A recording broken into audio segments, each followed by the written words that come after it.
ሰላም ለእናንተ ይሁን ወንድሞቼ፣ እንዴት ናችሁ? የማህበሩ አባላት ክፍል 3 በእውነተኛነት ከልባችን ነው።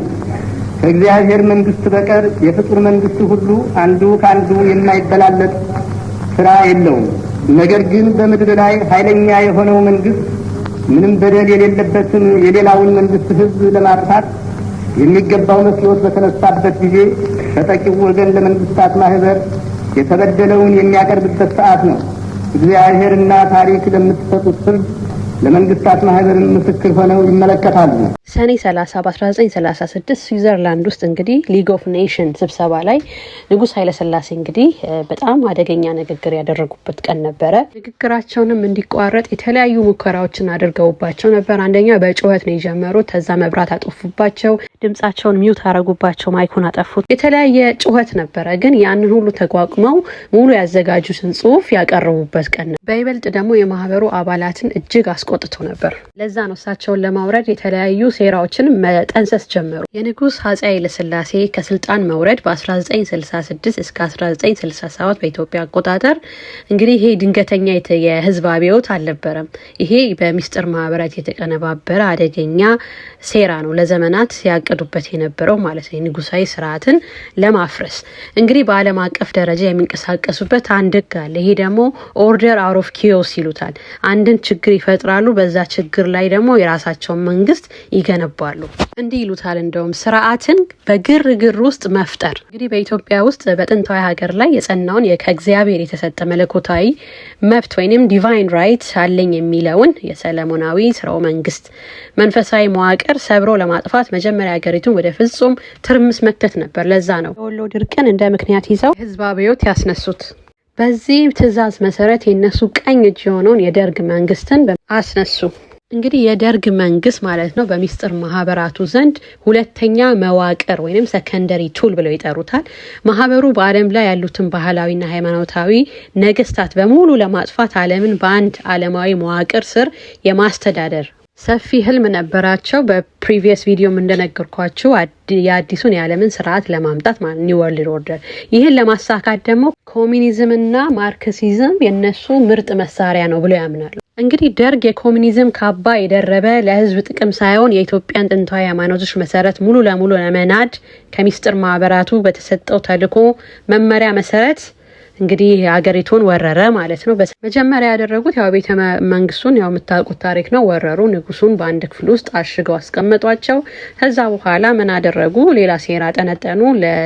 እንግዲህ ለኢትዮጵያ ህዝብ በሙሉ በቲቪ ያስነገሩ ማለት ነው። ምንድነው ያደረጉት? እንግዲህ ይሄ የቀዶ ጥገና ህክምና ምክንያት በተፈጠረ የመተንፈሻ አካል መቋረጥ ወይም ሬስፒራቶሪ ፌሊየር ገጥሟቸው አረፉ ብለው በሚዲያ ላይ ያስነገሩ ማለት ነው። ግን በመንግስቱ ኃይለማርያም እንደተገደዱ በመኝታ ክፍላቸው ላይ ያሉ ታንቀው ወይንም በትራስ ታፍነው እንደሞቱ በ1991 ዓ.ም የወጣው ምርመራ ላይ በግልጽ ሰፍሯል። እንግዲህ በሚስጥር ማህበራቱ አንድ ሰው በእነሱ መንገድ የማይሄድ ከሆነና የእነሱ ነገሮችን ደግሞ የሚቃወም ከሆነ አንድ ስርዓት አላቸው። ሲምቦሊክ ኢሊሚኔሽን ወይንም ምልክታዊ ማጥፋት ይሉታል ወደ አማርኛ ውስጥ ተረጉመው። እንግዲህ ይህንን ቴክኒክ ይጠቀማሉ። ይህንን ሴም ቴክኒክ ጠቅላይ ሚኒስትር መለስ ዜናዊ ላይም አድርገዋል። እሱን እንግዲህ በሂደት እንመጣበታለን። ወደ ዋና ስራ አስፈጻሚያቸው እንግዲህ ወደ መንግስቱ ኃይለማርያም እንዘው። ምክንያቱም ሲመጣ የነሱ ምልክቶች፣ ሳይን፣ ሲምቦሎች ሁሉ አስቀምጦላቸው ነበረ።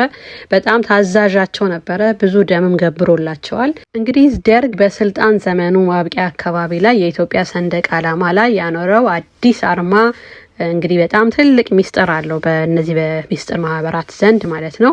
በባንዲራው መሀል ላይ እዚህ ጋር እንደምታዩት የተቀመጠው ባለ 5 ማዕዘን ኮከብ ወይንም ፔንታግራም የሶሻሊዝም ሀገራት ምልክት ነው ብሎ ቢያታልልም የኦከልቲዝም እና የፍሪሜሰን ትልቅ ምልክታቸው ነው። እንደውም በእነሱ ቋንቋ እንግዲህ ብሌዚንግ ስታር ወይንም ባፈሜት ስታር ይሉታል። ይሄ ምልክት እንግዲህ ዓለምን በቁጥጥራቸው ስር ማድረጋቸውን የሚያሳይ ምልክት ነው። ሌላው ደግሞ የተለያዩ የመታሰቢያ ሐውልቶች አቀማመጥንም ጭምር ነው። ልክ ደርግ ወደ ስልጣን ሲመጣ በአዲስ አበባ ከተማ ውስጥ ላይ ያቆማቸው በርካታ ሐውልቶች ለምሳሌ የካቲት 12 ሰማዕታት፣ ይሄ እድሳቱ የተባበሩ መንግስታት አካባቢ ላይ ያሉት ማለት ነው። የሶሻሊዝም ግንባታ በጂኦሜትሪ ስሌት ወይንም የግብጽ ኦብሊስክ የግብጽ ጣዖታትን ሪፕሬዘንት የሚያደርግ ኢነርጂ ግሪድ ይሉታል። ሌላው ደግሞ የደርግ ምልክት ተብሎ በደንብ በይፋ የሚታወቀው አለ አይደለ? ይሄ መዶሻውና የማጭዱ አርማ ማለት ነው። ያሁን ለህዝብ የተነገረው ይሄ የወዛደሩና የገበሬው ጥምረት ምናምን ብለው ነው የነገሩት። ግን በእነሱ በዚህ ማህበር ውስጥ ትርጉሙ እንግዲህ ካልቸራል የሆኑ ነገሮችን መንፈሳዊ የሆኑ ነገሮችን ሰብሮ የእነሱን የኮሚኒዝምን አርማ ለመግለጽ ለማሳየት ነው፣ አዲሱን አመራር ማለት ነው። ሌላው እንግዲህ በየቦታው የምናየው ይሄ የአንድ አይ ምልክት አይስ ኦፍ ፕሮቪደንስ ይሉታል፣ ኦል ሲንግ አይ፣ ሁሉን የሚያይ አይ፣ አይስ ኦፍ ሆረስ ይሉታል። እና ይሄን በጣም በይፋ የአሜሪካ ዶላር ላይ ታዩታላችሁ፣ ፒራሚዱ ላይ ታዩታላችሁ። ይህንን እንግዲህ ደርግ ምን አደረገ? በ1980 ላይ እንግዲህ በወጣው አዲስ ባንዲራ አርማ ላይ እንደምታዩት በማስረጃ ኢትዮጵያ ትቅደም በሚለው አርማ ላይ ማለት ነው የፀሐይ ጨረሮች ፍንጥቅጣቂዎች ይታያሉ ማለት ነው። ይሄ ከልቲዝም ውስጥ ይሄ የፈነጠቀው ብርሃን ማለት ነው ሉሲፈርን ወይንም የብርሃን ሰጪውን አይን መግለጫ ተደርጎ ይወሰዳል። ኢሳያስ ምዕራፍ 14 ቁጥር 12 ላይ አንተ የንጋት ልጅ አጥቢያ ኮከቦ የሚለው ማለት ነው። ኮከቡና ብርሃኑ አንድ ላይ። ሌላው እንግዲህ የነጻነት ችቦ ወይንም ደግሞ ቶርች ይሉታል። ይሄ በጣም በስፋት ኦሎምፒክ ላይም ታዩታላችሁ። እና ሰው ይሄ ምልክት ማለት ነው የደርግ መንግስት የሰንደቅ ዓላማው ላይም አስቀምጧል። ሰው ይሄንን ለህዝቡ ሲያስተዋውቁ ምንድን ነው ያሉት? የእውቀትና የነጻነት ብርሃን ብለው ነው ደርግ ያስተዋወቀው። ግን አይደለም፣ በፍጹም በፍሪሜሰኖች ወይንም በዚህ በጨለማው ማህበረሰብ ውስጥ የሚበራው ችቦ የሚያመለክተው የብርሃን ተሸካሚው ወይንም ሉሲፈርን ዋነኛ መግለጫ ነው። ለዛ ነው እዚህ ጋር የአውሬው ምልክት ወይም የባፎሜቱ ፒክቸር ላይ ከላይ ችቦ አለ፣ ቶርቹ አለ። ይሄ ደግሞ ዋነኛው ትርጉሙ ማለት ነው ይሄ ችቦ ብዙዎች ይዘው የምታዩት ኦሎምፒክ ላይ የተለያዩ መድረኮች ላይ ይዘውት የምታዩት ሐውልቶች ምናምን ማለት ነው። አንደኛና ትልቁ ሚስጥር የእግዚአብሔርን መለኮታዊ ስርዓትን ጥሶ ሰብአዊ እውቀትንና ዓለማዊ ስልጣንን በሰው እጅ ላይ ማስጨበጥን ያመለክታል። እንግዲህ ይቀጥላል እህት ወንድሞች፣ ክፍል 4 ይቀጥላል። እንደተለመደው ኮፒ ሊንክ እንዳይረሳ። መልካም ቀን ይሁንላችሁ።